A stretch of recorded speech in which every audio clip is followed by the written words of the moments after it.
Berikut adalah hasil review jurnal kami tentang pokok pembahasan 4, yaitu estimasi permintaan. Review Jurnal 1. Judul, Pemilihan Metode Peramalan Jumlah Permintaan Koran dengan Tingkat Kesalahan Terendah. Jurnal, Jurnal Manajemen dan Teknik Industri Produksi. Volume dan halaman, volume 21 nomor 2, halaman 91-100, tahun Maret 2021. Penulis, Aziza Hatni Kurota Ayun, Hanif Ardian, Maulidina Khairini Sanunu, Serlinta Immanuela, Yunia Ristanto, Wahyudi Sutopo. Reviewer, Ilma Liana, Putri Lestari, Tia Vanessa Purba, Fernanda Venturini. Tanggal 12 Oktober 2021. Masalah atau fenomena penelitian. Ada beberapa masalah dalam penyelesaian supply chain mengenai koran. Ada ketidaktepatan penawaran dengan permintaan yang berarti bahwa banyak surat kabar dikembalikan dengan permasalahan tersebut. Maka model ARIMA dipilih karena memberikan nilai terkecil dari kesalahan presentasi absolut rata-rata atau MAPE. Selain itu, produksi surat kabar dituntut memiliki tingkat efisiensi yang tinggi karena siklus waktu produksinya sangat terbatas. Metode Discrete Event Simulation Dash adalah dipilih sebagai solusi dalam pemodelan sistem sebenarnya yang dapat menggambarkan berbagai komponen dalam proses produksi koran. Hal ini digunakan agar bisa mendapatkan skenario terbaik dalam proses produksi koran. Industri koran juga melakukan penelitian mengenai pengiriman bersama untuk memangkas biaya yang dikeluarkan oleh perusahaan. Hal ini dilakukan dengan perhitungan biaya distribusi menggunakan pendekatan Virtual Routing Problem with Time Windows atau VRPTW hingga dapat menghemat hingga 72,22%. Pendekatan Problem Based Learning atau PBL dapat digunakan untuk pembelajaran dan industri surat kabar untuk menangkap masalah sistem nyata. Tujuan penelitian. Tujuan dari penelitian ini adalah untuk menentukan metode yang tepat dalam peramalan jumlah produksi koran dengan tingkat kesalahan seminimal mungkin. Untuk meramalkan permintaan, maka akan dilakukan peramalan dengan membandingkan 3 metode, yaitu metode Trendline Analysis, Double Exponential, Smoothing, dan Two-Month Moving Average. Selain itu, akan dilakukan perbandingan pula dengan metode ARIMA yang digunakan pada penelitian terdahulu. Subjek penelitian, PT Aksara Solo Pos. Objek penelitian, objek yang diteliti dalam hal ini adalah peramalan tingkat penjualan koran.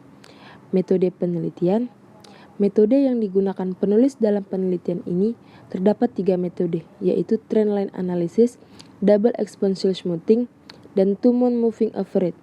Ketiga metode diimplementasikan dan kemudian dibandingkan untuk mendapatkan hasil metode mana yang paling akurat dalam meramalkan penjualan untuk periode yang akan datang.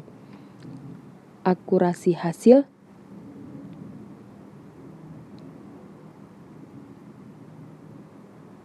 ini diperoleh dari perhitungan tingkat kesalahan dengan menggunakan Mean Absolute Percentage Error atau MAPE dan tracking signal agar diperoleh data yang paling akurat untuk peramalan yang akan datang. Data yang digunakan sebagai studi kasus peramalan jumlah permintaan adalah data penjualan periode Januari 2016 hingga Maret 2017. Data diperoleh melalui penelitian terdahulu dan melalui wawancara dengan staf. Hasil penelitian. Berdasarkan hasil penelitian, pada hasil peramalan menggunakan metode Trendline Analysis menunjukkan permintaan pada bulan April 2017 sebanyak 590.446 koran. Hasil peramalan dengan metode ini memiliki tingkat kesalahan MAPE sebesar 2,94%. Nilai tracking signal menunjukkan tingkat kebiasaan data, di mana apabila nilai tracking signal berada di antara -4 dan 4, maka data tidak biasa. Namun, jika sebaliknya, maka data dikatakan biasa. Kekuatan penelitian. Penelitian ini membandingkan hasil peramalannya dengan penelitian terdahulu yang menggunakan metode ARIMA. Pemilihan metode peramalan yang terbaik dilakukan dengan membandingkan tingkat kesalahan atau MAPE. Dari tiap-tiap metode kemudian dipilih metode dengan tingkat kesalahan terkecil. Kelemahan penelitian ini dapat digunakan perusahaan untuk melakukan perencanaan produksi sehingga nantinya tingkat pengembalian atau retur koran dapat menjadi lebih rendah dan perusahaan dapat menekan kerugian yang terjadi. Review Jurnal 2, judul Estimasi Fungsi Permintaan dan Elastisitas Permintaan Beras di Kota Medan. Jurnal Agrius, volume dan halaman, volume 1 nomor 1, tahun Desember 2020. Penulis Ciprianus P. Hasaragi, Valentina Pia Sinaga. Reviewer Ilmaliana Putri Lestari, Tio Vanessa Purba, Fernanda Venturini. Tanggal 12 Oktober 2021. Masalah atau fenomena penelitian. Permintaan beras juga dipengaruhi oleh harga beras itu sendiri, harga jagung, harga ubi kayu, dan harga telur.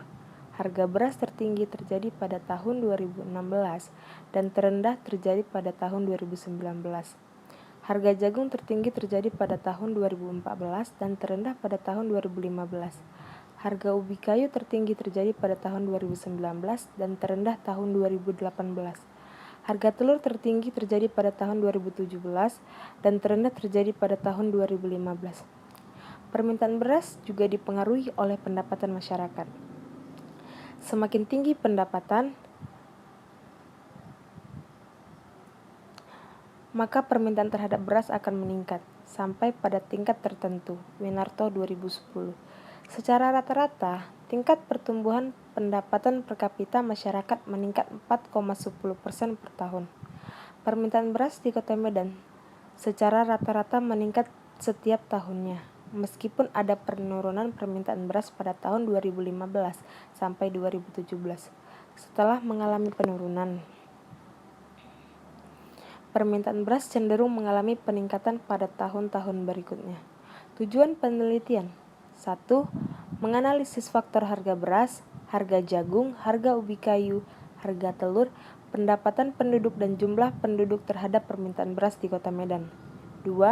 Menganalisis elastisitas harga, elastisitas pendapatan, dan elastisitas silang beras di Kota Medan. Subjek penelitian, Kota Medan. Objek penelitian, objek yang diteliti dalam hal ini adalah elastisitas permintaan beras di Kota Medan. Metode penelitian, metode yang digunakan untuk menganalisis data adalah regresi linear berganda. Hasil penelitian, permintaan beras di Kota Medan dari tahun 2000 sampai 2019 cenderung mengalami fluktuasi. Permintaan beras tertinggi terjadi pada tahun 2019, yaitu sebesar 295.691 ton.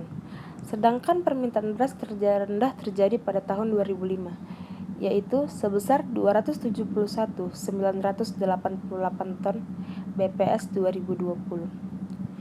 Dari hasil analisis faktor yang mempengaruhi permintaan beras di Kota Medan, SPSS statistik 19,0 diperoleh output atau semua variabel ditransformasi ke dalam bentuk logaritma natural karena sebelumnya ditemukan gejala multikolinearitas. Kekuatan penelitian ini lebih memfokuskan pada harga beras, harga jagung, harga ubi kayu, harga telur, pendapatan per kapita, dan jumlah penduduk secara bersama-sama berpengaruh nyata terhadap permintaan beras di Kota Medan. Secara parsial, harga jagung, harga ubi kayu, pendapatan per kapita, dan jumlah penduduk berpengaruh nyata terhadap permintaan beras di Kota Medan. Sedangkan harga beras dan harga telur tidak